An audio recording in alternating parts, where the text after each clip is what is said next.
Fifth speaker, Don White, listening to old friends, lessons from the Pilgrims.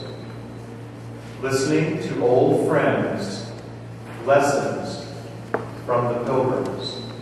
Don White.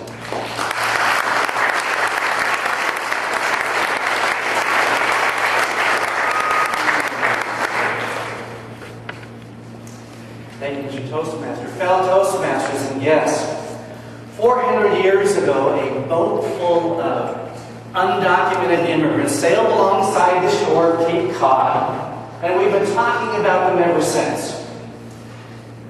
I hope you realize that the 400th anniversary of the landing of the Mayflower is just around the corner, and so now is a good time, it's a perfect time to revisit old friends, and they are old friends. We know many of them by name.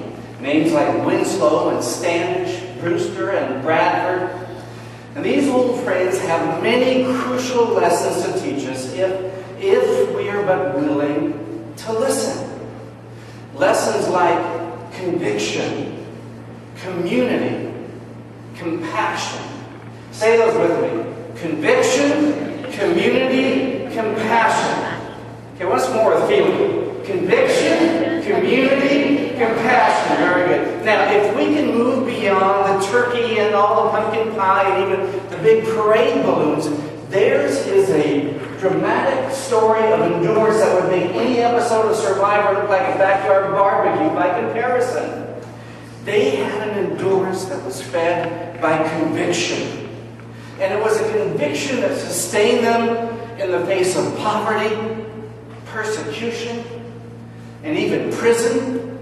It was a conviction that moved them to stand up in the face of authority, in the face of local authorities, church authorities, or even the king himself. And their greatest conviction was freedom of faith. They're the very inspiration behind our First Amendment right to freedom of religion. And if we would honor that freedom, the very freedom that they hungered for, then we would defend it and protect it for everyone, no matter how they worship. Whether in a church, a synagogue, or a mosque, or a Navajo drum circle, or even if worship for some is gathering around a grill full of sizzling steaks and hamburgers on a Sunday afternoon, if that's what worship is to some, then we would defend and protect that right, but we must never take that freedom for granted. It was 2 months of a grueling journey across the Atlantic. When they finally landed on shore, there were some who wanted to bolt, to abandon the rest and just secure their own survival. And so they decided that before they set foot on soil, they scratched out a document committing themselves to working and living together in community. And after a nightmarish first year in New England, that tiny colony, that struggling colony, managed to survive and even later on thrive because they stayed in community. And it was a community that welcomed new friends, friends very different from themselves, friends with names like Samoset and Squanto, Hobomok, and Chief Massasoit.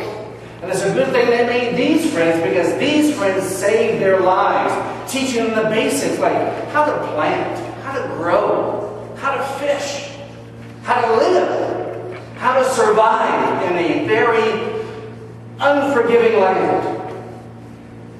Now, weeks after they landed, the conditions were horrific. And they were certainly hungry. They were weak. They were cold. They were sick. They were deathly sick. As a matter of fact, there were some periods in which 2 or 3 of them were dying every single day. There were some days in which there were so many sick at one time that there were only 6 or 7 who were healthy enough or strong enough to take care of all of the rest of the 100 or so settlers, but take care of them they did, risking their health, risking their life, for the sake of compassion. And it never ended.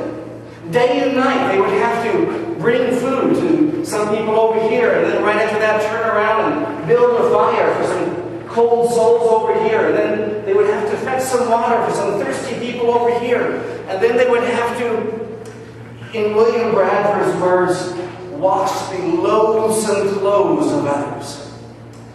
But this they did, he said, willingly and cheerfully, because of compassion.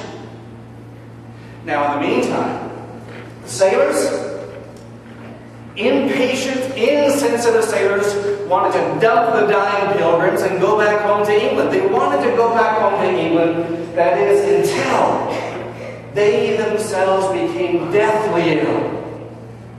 Now, how did the pilgrims respond? With compassion. They came to the aid of these sailors who had mocked them aboard the ship, the sailors who would abandon them on the shore, and these callous, sometimes cruel crewmen of the Mayflower, they learned compassion from the very pilgrims they had once despised. Conviction, community, compassion. Let's say that again. Conviction, community, and compassion. These are the crucial values that sustain them in the worst of times. And these are the values that will sustain us today. Our old friends have many important lessons to teach us still, if we are but willing to listen.